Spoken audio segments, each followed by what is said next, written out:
Hola, buenos días, ¿qué tal?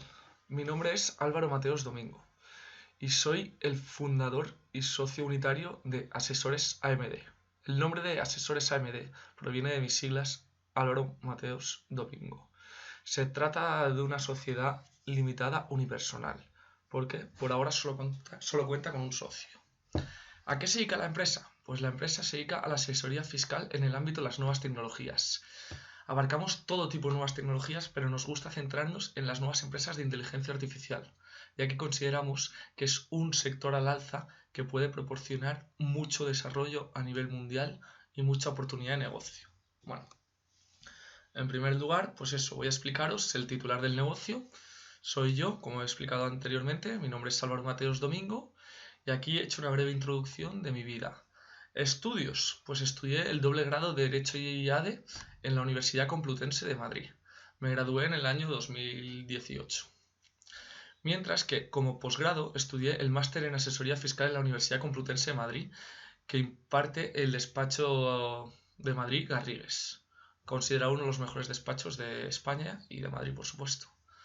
Como experiencia laboral antes de crear mi propia empresa, pues tuve el año de prácticas que ofertaba el máster en la empresa, en Garrigues. Luego me renovaron y trabajé durante 4 años como asociado, pasando por el escalón de asociado junior y ahí ya decidí formar mi propia empresa de asesoría fiscal. Asimismo, también he realizado diversos cursos impartidos por la Universidad Complutense de Madrid en el ámbito fiscal, ya que desde los inicios de mi carrera me he sentido atraído por el mundo del ámbito fiscal. Pasemos a continuación a analizar los objetivos de la empresa. Los objetivos de la empresa, el principal de todos, es asentarse en el mercado tecnológico como un servicio de calidad y apreciado por los clientes. ¿Qué es lo que queremos? Que las empresas confíen en nosotros y nos sientan como algo perteneciente a ellos. Es decir, no como las grandes empresas contratan a una asesoría para X temas y ya está. No, queremos crear un lazo de unión como un lazo familiar que permita que las empresas confíen en nosotros y tengan un trato muy personalizado. Luego, como objetivo secundario, pues obviamente está el desarrollo económico de la empresa. Es decir, pretendemos maximizar el beneficio de la empresa y aumentar el valor lo máximo posible, ya que somos una empresa capitalista. Aunque un profesor mío que tenía en la carrera odiaba el mundo capitalista, pero bueno, eso es otro caso. Asimismo, como objetivos también tenemos expandir la empresa a nivel nacional. ¿Por qué? Pues el mismo objetivo de desarrollo económico de la empresa. Queremos crecer. Lo mismo con expandir el tamaño empresarial, es decir, aumentar el número de trabajadores, ser una empresa más grande, etc. Porque por ahora, que como ya comentaré posteriormente, somos 2 trabajadores. Una secretaria y yo como socio principal de la empresa.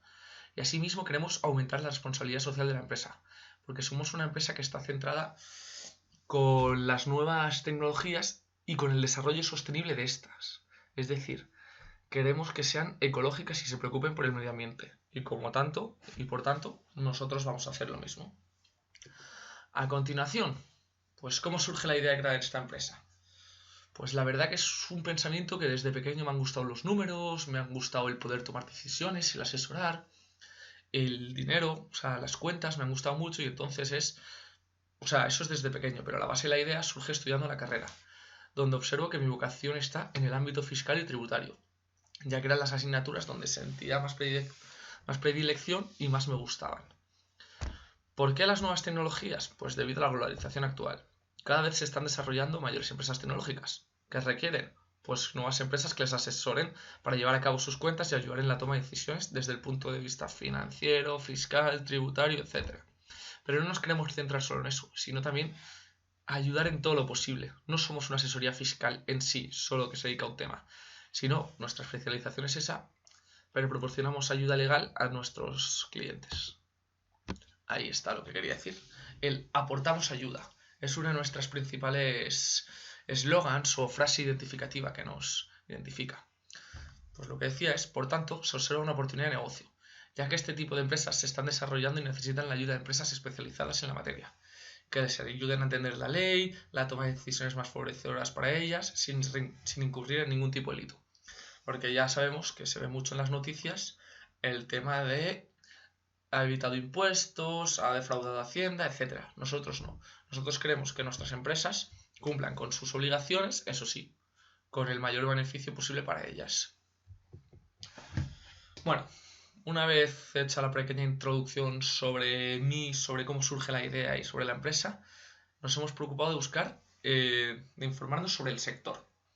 Actualmente en España hay cerca de 60.000 asesorías. Creo que eran, para ser exactos, unas 62.700, pero bueno, lo dejamos en 60.000. Y por lo tanto, al haber tantas asesorías, tenemos una idea: diferenciarnos. La pregunta es: ¿cómo nos diferenciamos? Pues con el trato personalizado con el cliente. Es decir, buscamos el sentimiento familiar. Buscamos diferenciarnos por medio de la segmentación del mercado. Nos hemos centrado en los clientes que son nuevas empresas tecnológicas dentro del ámbito de la inteligencia artificial, aunque abarcamos todo tipo. Y para ello, ¿qué hemos hecho? Analizado el mercado en dos ámbitos: a nivel macroeconómico y a nivel microeconómico. Es decir, analizando la economía general de todo el país y analizando la economía general del sector. Esto nos ha dado lugar, nos ha permitido crear un DAFO, que es una tabla que nos permite analizar nuestras debilidades, nuestras amenazas, nuestras fortalezas y oportunidades. Es un sistema empleado mundialmente que la verdad que es muy útil. Y aquí en la pantalla podéis observar cuáles son nuestras debilidades, nuestras fortalezas, nuestras amenazas y oportunidades. En primer lugar, voy a empezar por las debilidades. Las debilidades: es una empresa pequeña con un solo socio y una trabajadora, que es una secretaria especializada en el ámbito fiscal, pero aún así somos una pequeña empresa. Pocos clientes, sí. Somos una empresa nueva que está creciendo y que contamos con muy pocos clientes. ¿Qué más? Los recursos financieros son limitados, sí. Hemos conseguido la financiación a través de las 3 Fs, que son, en inglés se llaman 3 Fs y en español son amigos, familiares y conocidos. Y son los que nos han permitido empezar el negocio. Respecto a las amenazas, pues es un mercado en auge que por lo tanto muchas empresas quieren entrar en el mercado. No somos las únicas que han tenido la idea iluminosa de entrar al mercado. Hay muchas más asesorías, pero bueno. Otra amenaza: los grandes despachos, que ya tienen la cartera de clientes consolidadas. No necesitan ir a buscar clientes con nosotros, sino que ya les vienen a ellos. Y la más importante, aunque parece que ya estamos saliendo, que es una época muy difícil para emprender el negocio, debido a la crisis que ha azotado desde el año 2008 nuestro país, bueno, ya en Europa. Respecto a nuestros puntos positivos, las fortalezas: se trata de una estructura organizativa flexible, ya que al ser 2 trabajadores pues permite que nos compenetremos muy bien y podamos tomar las decisiones de manera flexible. Es un equipo joven y dinámico. La media de edad es muy joven y con muchas ganas de aprender, porque es un proyecto personal y por lo tanto nos vamos a dejar todo en ello. Los precios son muy competitivos, sí, porque como no podemos competir con las grandes empresas por ahora, nuestro precio está por debajo del precio que reclaman ellos por hora trabajada de socio, que eso nos proporciona una gran ventaja respecto al resto de empresas. Otra ventaja principal: la localización. Nos encontramos, como ya mencionaré posteriormente, en la calle Núñez de Balboa 42, es decir, colindante a Velázquez, y es en el centro de Madrid, donde muchas pequeñas empresas tienen ahí su negocio, en edificios, en casas, etc. Y por eso queremos esa localización y nos parece una gran fortaleza. Oportunidades: al igual que como lo hemos visto como una amenaza, se encuentra el mercado en auge. Mercado en auge porque sí, aparecen muchas empresas, sí, pero no solo asesorías, sino de todo tipo. Por lo tanto, aparecen nuevos clientes, clientes potenciales. Y ahí es donde nosotros nos vamos a centrar. Otra oportunidad: pues las múltiples empresas en el sector que necesitan este tipo de servicio. Lo que he comentado anteriormente, de que las nuevas tecnologías se están desarrollando brutalmente y por lo tanto necesitan asesores. Y ahí es donde va a aparecer AMD. Y otra cosa es la mano de obra cualificada con bajo coste, ya que tanto mi secretaria como yo pues somos personas que nos hemos formado, que tenemos una titulación y por lo tanto, con la ventaja, la fortaleza de los precios muy competitivos, somos mano de obra que ahora cobra poco, con el objetivo de ir poco a poco expandiéndose para sentar nuestra empresa. Bueno, una vez dejado atrás el DAFO, vamos a pasar al objetivo social. El objetivo social son los objetivos a nivel de sociedad, por decirlo de una manera, que tiene la empresa. Nuestros objetivos a los que se dedica la empresa: la planificación fiscal. La planificación fiscal de las operaciones con el objetivo de conseguir los mayores beneficios para la empresa. Esa es la de toda asesoría, pienso yo. El asesoramiento permanente a nuestros clientes, ya que es un trato personalizado que permite estar en contacto con ellos los 365 días del año. Nosotros tenemos un lema que es 24/7/365, es decir, 24 horas al día de los 7 días de la semana de los 365 días al año, que es nuestro lema. una correcta tributación por parte de los clientes, ya que también nos encargamos de la tributación de las empresas. Y como he mencionado anteriormente, queremos que las empresas obtengan sus mayores beneficios sin incurrir en ningún tipo de fraude de ley. Otra de las funciones que realizamos, el asesoramiento sobre la forma jurídica más recomendable para realizar cierta actividad. Hay empresas que serán sociedades anónimas, otras sociedad limitada, otras unipersonal, etcétera, diversos tipos. Y cada empresa, pues, según la actividad que realice, necesita un cierto tipo. Otra función que realizamos, el apoyo en todo tipo de ámbitos legales. Eso lo he comentado anteriormente, que si bien es cierto que nos centramos principalmente en el ámbito fiscal y tributario, nosotros, aparte, proporcionamos ayuda en ámbito civil, mercantil, penal, etc. Damos ayuda. No quiere decir que seamos especialistas, sino que damos recomendaciones para que la empresa las tome o las deje, sin incurrir en ningún tipo de coste. Y luego la confección de las declaraciones fiscales y tributarias que deben realizar la empresa anualmente en España, bueno, anualmente y trimestralmente, de acuerdo a la tributación que realicen. Respecto a los datos físicos de nuestra empresa, pues contacto. En primer lugar, la ubicación. Lo he mencionado antes, en calle Núñez de Balboa, 42, primera planta. El código postal es 28001, Madrid. En el centro de Madrid. Como ven aquí, la calle Velázquez es colindante y por debajo se encontraría Goya. Y luego estaríamos en la zona de Barrio Salamanca, o sea, calle Don Ramón de la Cruz. Estaríamos en la calle de Alcalá, sería por aquí. Estamos cerca, bueno, en el centro de Madrid, donde muchas empresas tienen ahí sus sedes.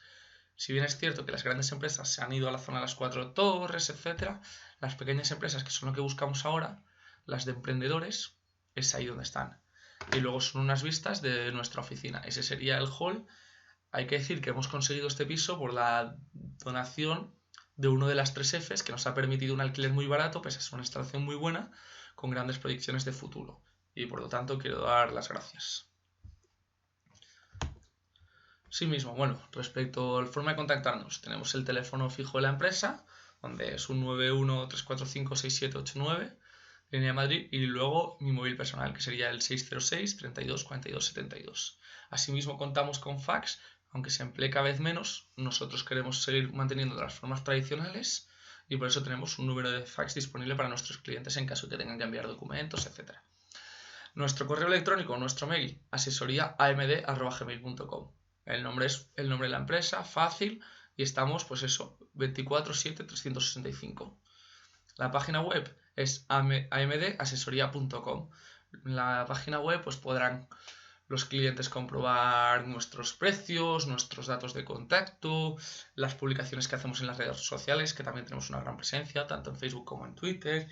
Asimismo podrán comprobar sus cuentas de acuerdo a una contraseña, porque estarán cifradas en un tipo de archivos que solo podrá acceder el cliente con esa contraseña para que controle sus cuentas, etc.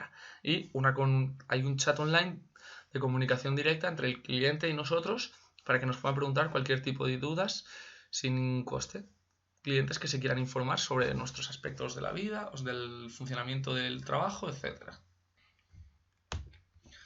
Bueno, seguimos continuando con nuestros datos así esenciales de la empresa. En primer lugar está el CIF, que es el número que nos identifica fiscalmente que nos permite trabajar a nivel fiscal en España. Y luego el CNAE, que es el número 6.920, que es un número obligatorio para todas las empresas que se dediquen a las actividades de contabilidad, teneduría de libros contables, auditoría y asesoría fiscal. Es decir, estamos registrados correctamente en las instituciones que nos obliga el Estado.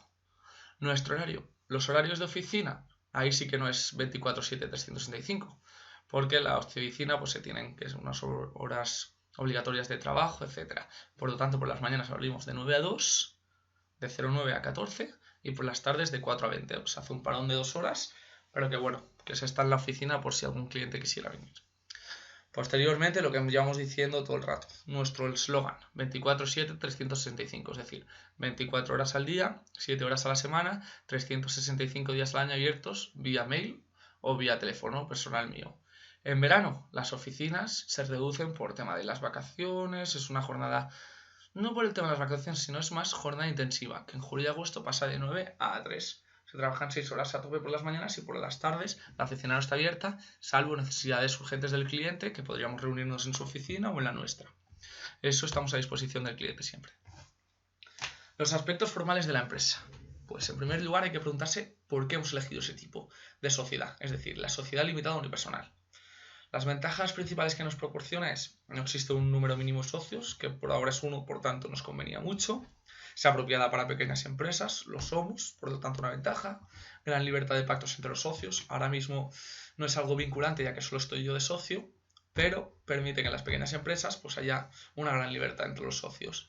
Libertad en la denominación social, que nos permite llamarnos como queramos, o sea, registrarnos con el nombre que queramos, que es una gran ventaja ya que siempre tuve el sueño de tener una empresa que se llamara AMD con mi nombre.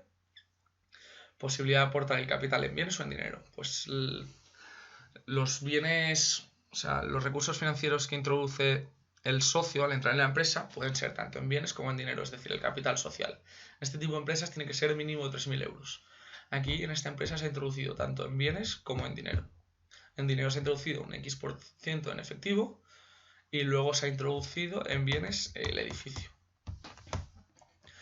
Asimismo, se puede controlar la entrada de personas no conocidas en la sociedad. Es decir, como es para empresas pequeñas, por ahora no queremos que extraños entren en nuestra empresa.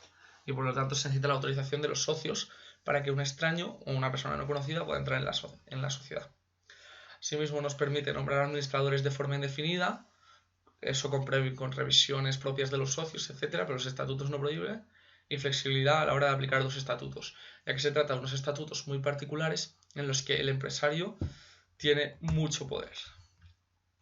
Otra función importante de nuestra empresa es, de los aspectos formales de la empresa, es cómo se realiza la constitución de la empresa.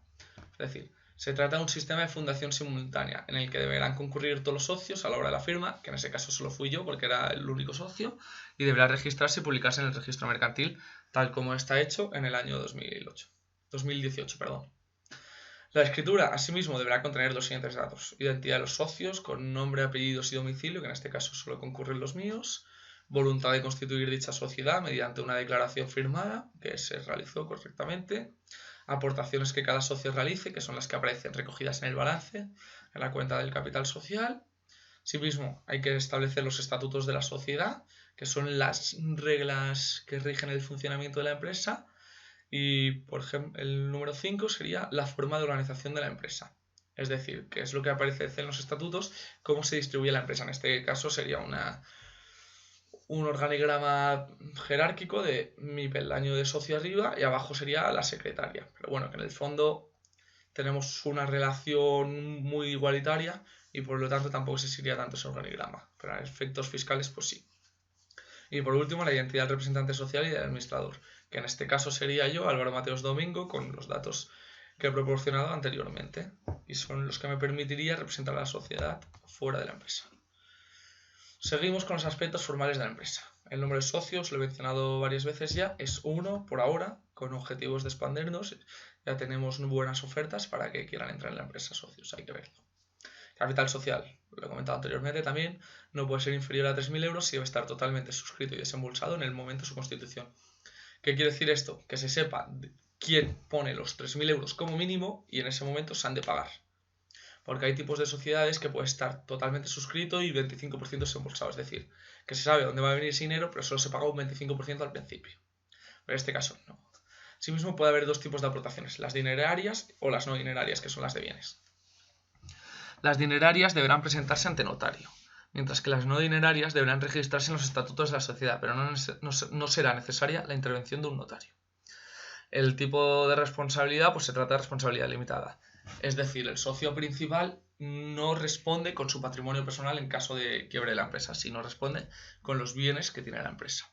Es una buena forma de asegurarse a las nuevas pequeñas empresas.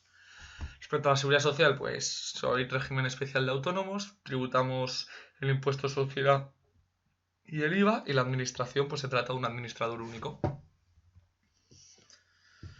Respecto a la seguridad social, que es muy importante, el régimen especial de autónomos, pues la cotización del socio. Los aspectos destacables, nos basamos en el régimen especial de trabajadores por cuenta propia autónoma, conocido como RETA, que es la Orden ESS 86/2015 del 31 de enero, la cual exige una base mínima para tributación y una base máxima sobre la que se aplique el máximo posible cotizable. Es decir, hay un mínimo y un máximo sobre los que no se puede exceder de la cotización. Asimismo, también nos hemos beneficiado de la Ley 11/2013 de medidas de apoyo al emprendedor y de estímulo del crecimiento y del empleo. que facilita la cotización a las personas menores de 35 años, permitiéndoles sujetar una base imponible menor. Es decir, que si me tocaría tributar a un 20% de acuerdo al régimen especial de autónomo, con esta ley lo que permite a los jóvenes emprendedores menores de 35 años es tributar a un 15%. Y así diversas medidas que favorecen pues que se creen nuevas empresas. Y bueno, por último, ya una vez expuesto el plan financiero de la empresa, hemos expuesto la presentación en PowerPoint y a continuación pues vamos a pasar a hablar del plan financiero de la empresa, que sería en un formato Excel en el que explicamos la viabilidad de la empresa en 5 años, desglosando cada cuenta. O sea que nada, continuamos con el Excel. Bueno, una vez analizado los datos sociales, económicos y más teóricos de la empresa, ya vamos a analizar la planificación y el análisis de esta. En primer lugar, tenemos que situarnos sobre la pestaña y referencias temporales más datos, en la que observamos el coste a corto y a largo plazo.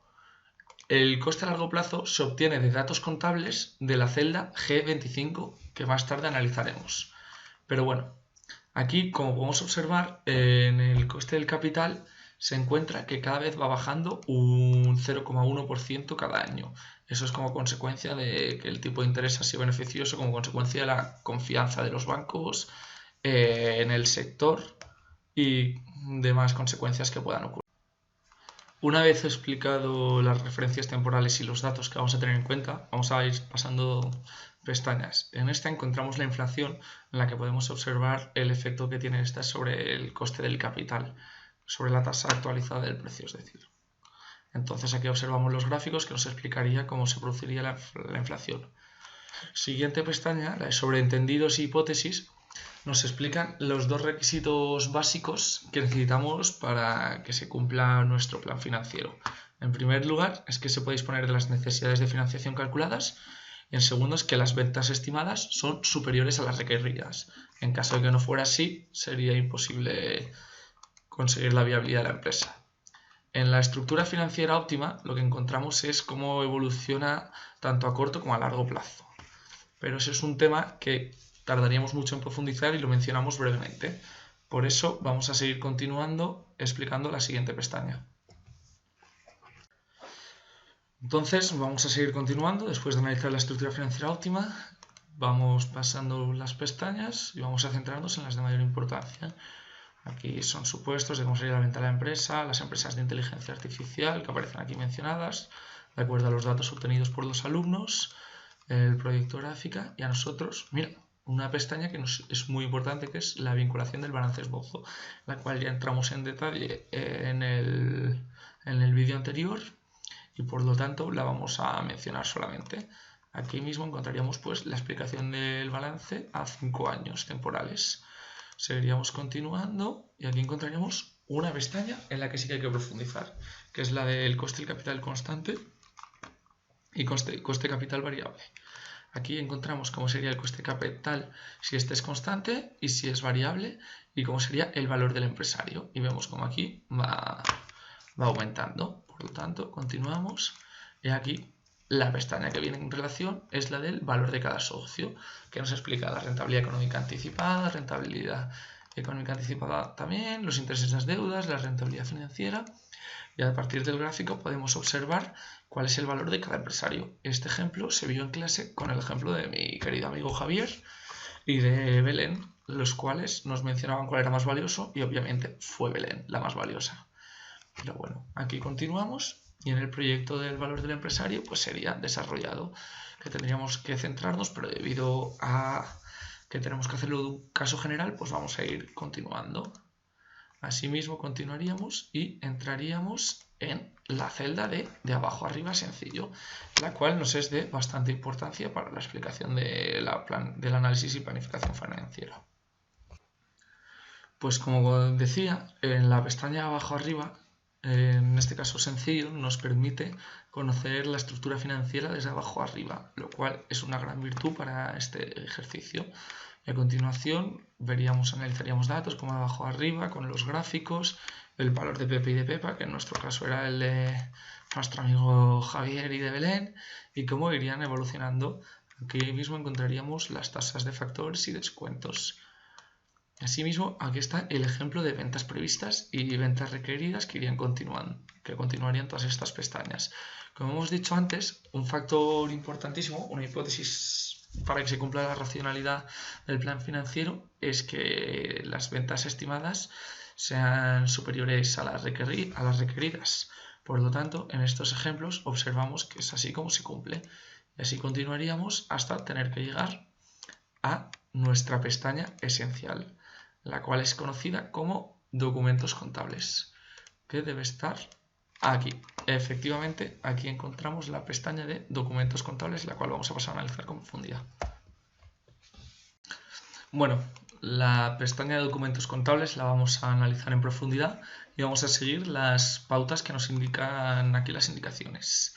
En este caso observamos que en la columna G25 hay que modificar y poner 110 y 310, la cual para comprobar las dos estructuras financieras, porque este es el neto que habría que ver si se considera como la retribución del trabajador como el rendimiento neto de la empresa. Pero bueno, eso lo analizaremos más adelante. Si ponemos 110, vamos a mover este cuadro de aquí para que no nos moleste. A ver si lo conseguimos. Ahí, perfecto. Entonces vemos cómo cambian las celdas H21, H22, H23, 24.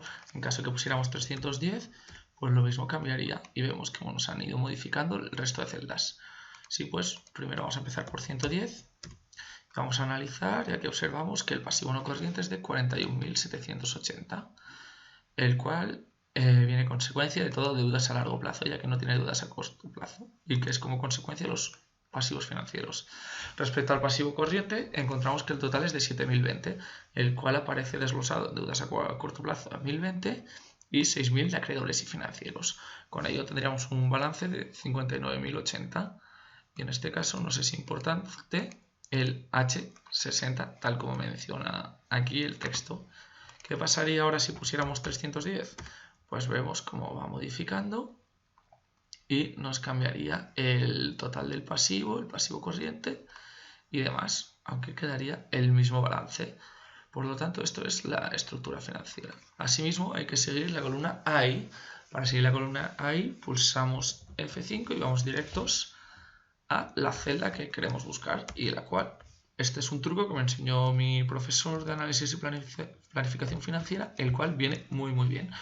Y aquí pondríamos ahí 25 y efectivamente si ponemos ahí 25 pues 310 porque efectivamente estamos en una estructura de 310.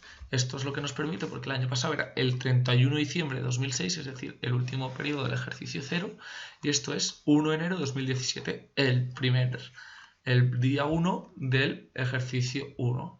Y aquí observamos pues el balance, como se encontraría igual, que no ha sufrido variaciones porque se presenta igual que de esto. En este caso no aparece correcto, pero debería dar... ahí está el 59.800 que había en el balance 0. Y con esto seguiríamos explicando el resto de la hoja.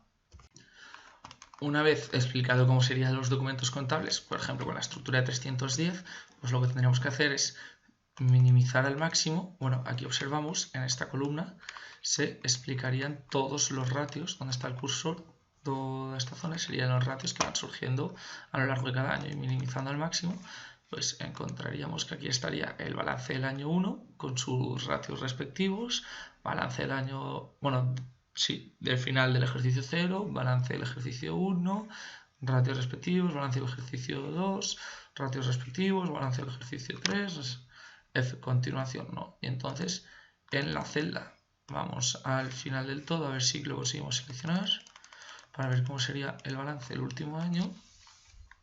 Seleccionamos por aquí, vamos a comprobar a ver si hemos acertado así. Bueno, seguiríamos pasando hacia la derecha para ir hasta el último año y veríamos cómo ha evolucionado el balance general en el último año, que eran 7 años si no recuerdo mal, y así observaríamos a cuánto está, que está a 151.608,54, que si lo comparamos con el del inicio, que si no recuerdo mal era la celda A100, un segundo, había un despiste, no ha pasado nada. a 100 eran algo de 58.000. 59.800, es decir, hay una mejora de 100.000 euros. Por lo tanto, esta empresa tiene una viabilidad muy, muy buena. Y continuamos explicando las siguientes pestañas. Bueno, una vez analizado documentos contables, continuaría documentos contables sigue, que sería un desglose más profundo, y pasaríamos a presupuestos de financiación, en la que estos porcentajes que aquí vemos vienen como consecuencia de la pestaña de referencias temporales de datos. Asimismo, estos datos están ajustados a el presupuesto que hemos elegido antes de 310, que si fuera de 110 en este caso, pues también nos variaría. Aquí encontramos lo de 310. Pues sería este caso, si fuera de 110, variaría. Y en este caso, los presupuestos de financiación lo que nos permite es ver la forma en la que nos endeudamos y las cuotas de amortización, que hay cuota de amortización financiera sistema anualidad constante de todos los años, de cuota de amortización financiera sistema lineal, cuota de amortización financiera sistema del fondo de amortización, amortización financiera sistema del fondo de amortización, etc. O sea, encontramos como hemos viendo y tendríamos que elegir cuál es la más beneficiosa para la empresa según el tipo de presupuesto que emplearíamos. En esta pestaña vamos a analizar la cuota de amortización técnica que hemos escogido antes, que sería en este caso la cuota de amortización técnica. Bueno, pues como comentaba, en la pestaña de la cuota de amortización técnica observamos los métodos que ha empleado, que es el de lineal, dígitos en sentido creciente, dígitos en sentido decreciente, es decir, a la inversa, el volumen de producción, el volumen de ventas, el tanto fijo sobre la base amortizable decreciente y las cuotas fiscales. Cuotas fiscales, que son las gráficas que emplea el Ministerio de Hacienda. Por lo tanto, una vez vistos los métodos, observamos que el coste del capital va disminuyendo año a año de 10,80, 10,50, 10,34, 10,23, 10,18 y otra vez en el último año se mantiene constante. Aunque ahora aparece un segundo que parece que el Excel no responde, que se está, efectivamente, ya nos funciona. Vaya maravilla de ordenador. Así pues, continuamos. El factor de descuento, observamos que en el primer año es del 100% y va disminuyendo sucesivamente hasta igualarse en el año en el que se mantiene constante el coste del capital, pero el factor de descuento actualizado sí que va variando. Por lo tanto, esto nos permite, nos da un valor actual neto de cada año con sus respectivas cuotas de amortización, que como observamos por método lineal 1200, por dígitos en sentido creciente 218, 436, 654, así sucesivamente. Por lo tanto, aquí habría que observar cuál es la más beneficiosa. Y aquí sería, como bien dice, para restar en los saldos del activo 1 el balance inicial del ejercicio correspondiente. Pues entonces serían las cuotas de amortización técnica que elige cada año. A continuación pasaríamos a la pestaña de ratios, a la cual vamos a ponerle un poquito de zoom para leer bien, porque si no lo tenemos fastidiado, la verdad. Y nada, vamos a empezar a analizar la pestaña de ratios. Bueno, continuamos con los ratios. Aquí observamos que aparece documentos contables el 310, que por lo tanto si fuéramos a documentos contables y en la celda G25 pusiéramos 110, bueno, variarían como hemos mencionado antes, y en el resto de ratios variarían, y así nos variarían los porcentajes y como consecuencia iría variando esto, pero bueno, este no porque es un 320 y un 120 puestos por el profesor. Así, los cuales estos ratios son representables gráficamente. Por lo tanto, pero bueno, volvamos al 310.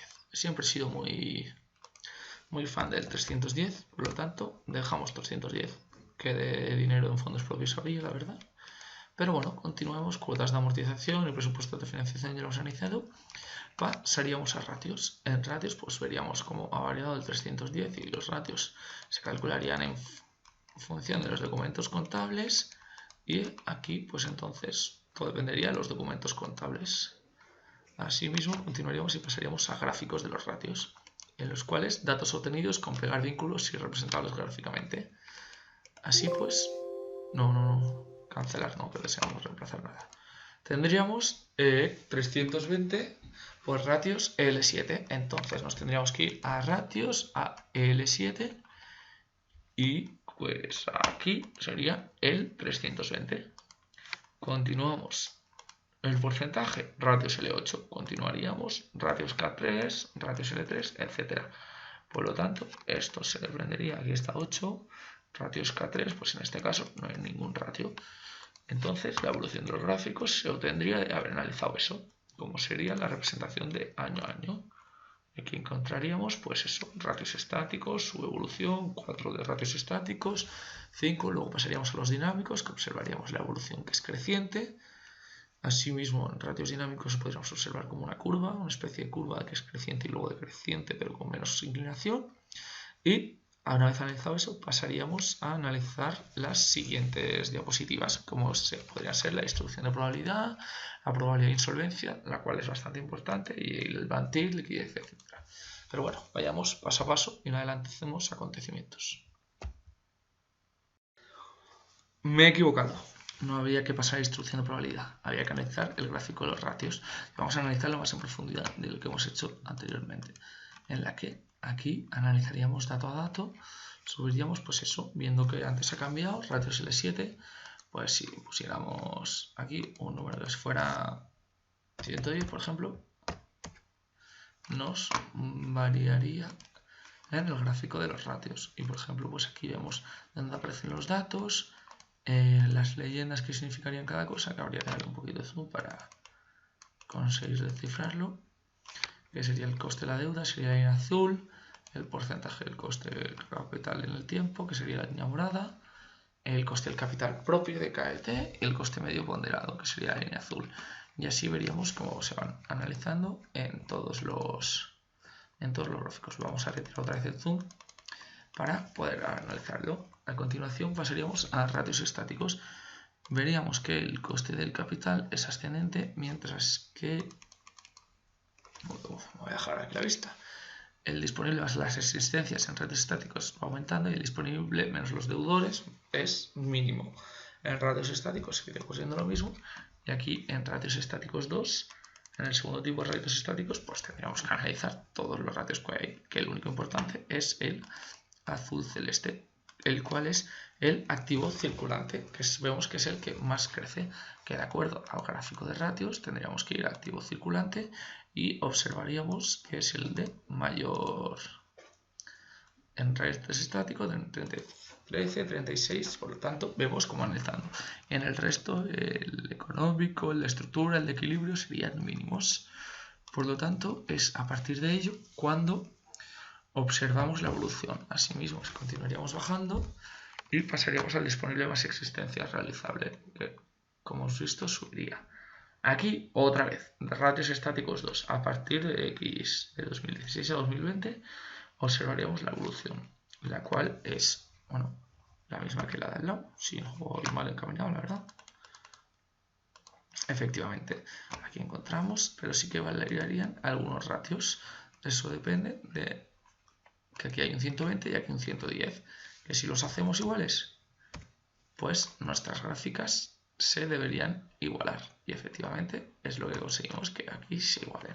Pero bueno, aquí no está pegado bien los valores, por lo tanto lo dejamos en 120, no vamos a arriesgar demasiado. Continuamos con ratios en L7, 110, iríamos analizando, y pues eso, en cada celda se podría analizar cuáles son las deudas a corto plazo, a largo plazo, las debidas a largo plazo, el pasivo total, entre recursos propios, el porcentaje, etc. 31 de diciembre, pues aquí las fechas analizaríamos cuál es cuál.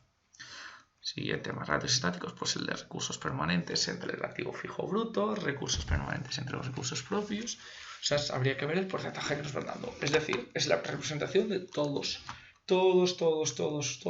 estos ratios, los cuales aquí a veces nos aparece referencia porque ha habido un pequeño error al pegar las fórmulas que esperamos solucionar, la verdad. A ver si... Pues no, ha habido un problema, pero bueno. Ha debido ser al pegar las fórmulas, pero bueno, la representación varía la misma, y esto sería pues cambiando los gráficos que poníamos aquí 80, ¿no? Nos gustaba a nosotros el 80.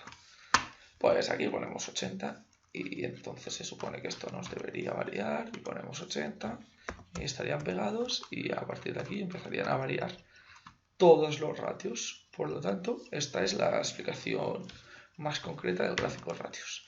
Asimismo, vamos a pasar ahora sí, ya no me vuelvo a equivocar, a la distribución de probabilidad, la cual vamos a mencionar y por encima y vamos a continuar con las nuevas pestañas que son de mayor importancia.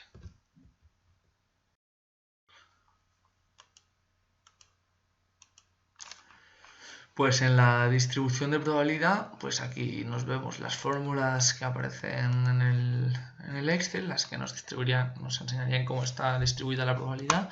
Y aquí, como observamos, es una normal 0,1, en la cual veríamos los resultados y aquí aparecerían los resultados representados en la gráfica gracias a las indicaciones, la tabla de una distribución normal gracias a nuestro profesor. Aquí nos explica que la tipificación de la variable aleatoria bajo la hipótesis de que se comporta según la distribución de probabilidad normal requiere que se cumplan las condiciones del teorema central del límite, es decir, que haya muchos sumandos, que cada uno de los sumandos sean variables aleatorias independientes de cada una y idénticamente distribuidas, y por medio de la desigualdad de Chebyshev y la función de densidad de la variable aleatoria. Así pues, observaríamos esto. Pasaríamos a la probabilidad de insolvencia, la cual se hacía conocer la probabilidad de insolvencia por ejercicio económico un año que comienza hoy en una empresa española que produce mesas cuyos datos ciertos son. Lo de española es, aparte de por el patriotismo, porque es la legislación bajo la que está regida nuestra empresa. Y bueno, aquí observaríamos las deudas que el endeudamiento, un 40 corto y a largo y el coste de las deudas. Los intereses, efectivamente, costes fijos operativos, costes variable unitario, precio de venta establecido, ventas estimadas. Y así leemos que se considera como una variable aleatoria continua y por lo tanto es un planteamiento con poca información. Estimación pesimista 200, estimación optimista 300. La más probable, que es por bien una fórmula, sería de 280. Y aquí encontraríamos, pues bueno, el tipo de si es uniforme, rectangular, si es triangular o si la beta es simplificada. Esto es una cosa que también se ha visto en la valoración de activos, y que son las estimaciones. Y de acuerdo a sus fórmulas, pues aquí tendríamos que I20 más I21 entre 2, que I20 más I21 pues serían estos 200 y 300 y daría 250. La triangular pues haría entre 3 con un sumatorio más, y la beta simplificada pues multiplicando por 4, etcétera, entre 6. Así es como conseguiríamos las probabilidades de insolvencia. Continuaríamos analizándolo y pasaríamos pues nada al Bantir liquidez, que aquí es un ejercicio que hicimos en clase en el que el profesor nos pedía cómo solicitar el BAN y la TIR para saber la liquidez, y para ello nos daba unas indicaciones, la cual realizamos en clase y no vamos a entrar en detalle debido a... ¿Debido a qué? Pues debido a que tenemos que explicar más con profundidad las siguientes pestañas. Vemos que ya vamos acabando, bueno, queda optimización y nos quedarían unas 10 pestañas, entre las que destacamos optimización, producción certeza, optimización esbozo, la cual vimos en clase, la de PIB-KKT, presupuestos de inversión, proyectos de inversión productivos. Continuaríamos con registro de un solo proyecto, riesgo entre proyectos, el ejemplo ilustrativo, que sería lo que vimos en clase, la pestaña de optimización, la pre-Markowitz, y la cual vendría ya el esbozo de Markowitz, y como quedaría con Harry Markowitz, y Markowitz el préstamo y endeudamiento, la representación de esta, y el descuento por pronto pago de los proveedores que ocurriría en nuestra empresa. Pero bueno, no hay que adelantar acontecimientos, como dijo Aristóteles. Y bueno, no sé si lo dijo Aristóteles, pero bueno, ha quedado bien, la verdad, ¿no? Continuemos con eso, con el Bantir liquidez, optimización, producción, corte. Y bueno, perdone, lo de Aristóteles no sé si lo dijo él o no, la verdad. Pero bueno, pido perdón si no fue él. Y así seguiríamos, perdón, íbamos por la optimización, producción, certeza. Entonces, aquí es la que vamos a pasar a analizar. Pues nada, ya entrando en la optimización, producción, certeza, vamos a analizar paso a paso esta. Aquí observamos los datos, el número de productos, que serían 0 camisas, 20 pantalones. La teórica es 15-15, ganancia por unidad. Y la real es 10-15, pero tenemos 0 productos. El consumo de factores es de 5, 14, 2, 5, 3, 9 para los pantalones. Aquí observaríamos la evolución de cada uno y las ganancias esperadas. Así, datos. X1 son camisas, X2 pantalones. Y 1 sería horas destinadas a los hombres. Horas trabajadas por cada hombre, y 2 materias primas, y 3 horas de las máquinas. Entonces pasaríamos X1, tendríamos 5 horas hombre, 14 horas hombre, 14 materias primas para las camisas y 2 horas por cada máquina para las camisas, sumando un total de 10 unidades monetarias físicas, tal. Aquí encontraríamos 5, 3, 9 con las mismas horas hombre, materias primas y horas máquinas. En el modelo primal, pues pasaría un segundo que se ha movido la cámara. Yo creo que está ahora sí, ¿no? Bien enfocada. En el modelo primal pues encontraríamos el precio de las camisas es de 10 y el precio de los pantalones sería de 15. Sabemos que X1 tenemos 0 y X2 tenemos 20, por lo tanto 20 por 15, 300. ¿Qué más? Continuamos. La maximización. Pues eso, la masificación es 10 por X1, 0, más 15 por 20, 300 sería la suma. Restricciones. ¿Qué restricciones tenemos? Pues tenemos restricción 1, restricción 2, 3, 4 y 5. La restricción 1 significa que 5 de camisas más 5 de pantalones tiene que ser menor a 100 en respecto a las horas hombre, 5 y 5. Aquí 14, 3, horas máquina, de acuerdo a las IS. Lo mismo 2 y 9. Luego que la X1 no puede ser superior a 600 y la X2 superior a 700. Entonces, aquí analizaríamos las condiciones primales de acuerdo a la normatividad. Se emplearía una fórmula de si es mayor o es pequeño y entonces nos daría verdadero o falso. También se podría emplear la fórmula contar si, la cual, aquí hacia la derecha vemos cómo quedaría la gráfica. Esto lo hicimos un día en clase analizando las restricciones que habría cuando fuimos a una aula nueva. ¿Qué más? Continuemos. Sí, la función objetivo. Pues nada, en el sistema dual la función objetiva sería la minimización de esta. Antes hemos buscado la maximización, ahora buscamos la minimización. Y sería 100 más I1, que es horas hombre, más 302, que era horas materias primas, y 700, que es I3. Entonces de aquí seguiríamos obteniendo las restricciones, 5,1 más 14, que la tenemos de aquí, y 5 más 3 más 9. Y a partir de aquí pues obtendríamos el resultado. ¿Cuánto sería 2? Contar shift, aquí contar, y veríamos lo verdadero y falso. Y nada, nos serviría para la gráfica de antes. Volvemos a donde estábamos. Aquí, pues nada, una vez analizadas las restricciones y el sistema primal y dual, pasaríamos a ver los datos. Los datos pues nos dice que el número de productos ahora sería 20,59 y de X2 estos serían los datos óptimos de 10,59. La ganancia es 10 y la teórica 10, la real 10, la 15. Esto sería de acuerdo con los datos perfectos, o sea, con la optimización de la producción, conociendo correctamente que es así. Entonces sería de acuerdo a la celda celda E65 y 66, la real que corresponde porque es la optimización. La función objetivo primal nos darían la misma, tanto la primal como la dual, y de ahí tendríamos el coste variable unitario para la rentabilidad unitaria, que sería de horas máquina, 0,71 metros cuadrados, kilovatios, coste unitario variable, teórico y el real. 3, 4, vemos que hay bastante diferencia. La necesidad teórica es esta y la disponibilidad es esta, por lo tanto vemos que en este caso de optimización nos encontraríamos sobrados para la realización del caso, para conseguir la producción de los productos necesarios. Entonces a continuación pasaríamos a optimización esbozo, la cual vamos a analizar ahora detalladamente. Pues nada, aquí acabamos de explicar la optimización de la producción. La optimización esbozo sería en este caso, que vemos de lejos, o sea, sería pues como la proyección que tendría esta. Aquí la analizaríamos, la optimización pasamos, los presupuestos de inversión es lo que analizaríamos, el van en cada año, observaríamos paquete 1, etcétera, el factor de descuento descontado, en R1, R2, bueno, serían los factores de descuento cada año, y el factor de descuento descontado total, que sería haciendo la media, o obteniendo la TIR, más bien dicho, más que la media, perdón, obteniendo la TIR de la F15 a J15, así, efectivamente, haciendo así.